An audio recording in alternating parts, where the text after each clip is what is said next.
সাঁঝের বেলা পথ ভুলেছে, খুব কেঁদেছে পাখি। পাখির মতো আমিও আজ একলা একা থাকি। সে তো আমায় আর খোঁজে না, আর রাখেনি মনে। ডাকবে যেদিন ফিরবো না আর ভীষণ প্রয়োজনে।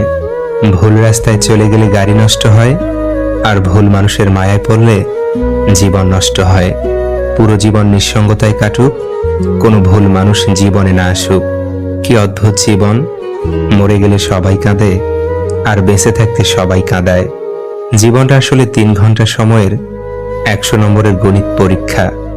দুটি একটি প্রশ্নের সমাধান না পারলেও অভিমান করে বসে থাকার উপায় নেই, পরের অঙ্কে চলে যেতে হয়। আয়না ভেবে যাকেই দেখি সেই তো ভাঙা আলো। নিঃসঙ্গতার মতো আজও কেউ বাসেনি ভালো। তার চেয়ে বরং নিজের কাছেই নিজের মতো থাকি। সব হারালেও কান্নাগুলো দেয় না কভু ফাঁকি। খালি পকেট পৃথিবীর সবচেয়ে ভারী জিনিস।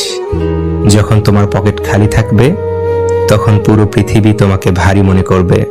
শেয়াল অনেক চালাক হওয়া সত্ত্বেও মানুষ কিন্তু কুকুরই পোষে, কারণ সঙ্গী হিসেবে চালাকের চেয়ে বিশ্বস্ততা বেশি প্রয়োজন। পরস্ত্রী আর পর পুরুষ কখনো আপন হয় না। এগুলো হলো মরীচিকা।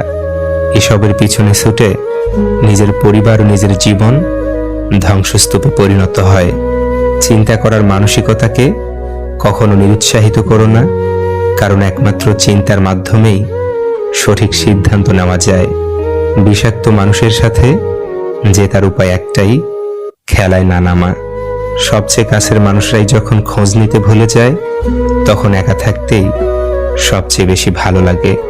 মানুষের মতো এত দ্রুত আর কোনো কিছুই এ জগতে বদলাতে পারে না। আমার একটাই সমস্যা, ভালো কিছু হওয়ার আগেই আমি সেটা নিয়ে অনেক কিছু আশা করে ফেলি। আফসোস করার কিছু নেই, মানুষ নিজের ইচ্ছেতেই চলে যায়।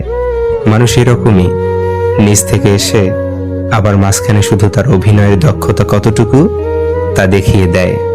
যদি নিজের উপর বিশ্বাস থাকে তাহলে অন্ধকারেও রাস্তা পাওয়া যায়।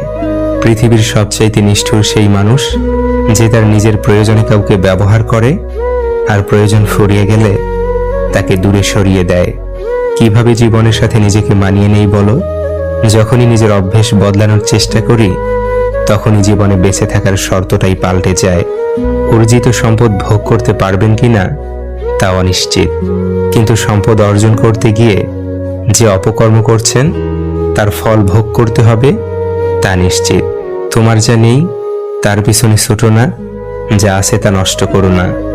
মনে রেখো, আজকে তোমার যা আছে গতকাল তুমি সেটার পিছনে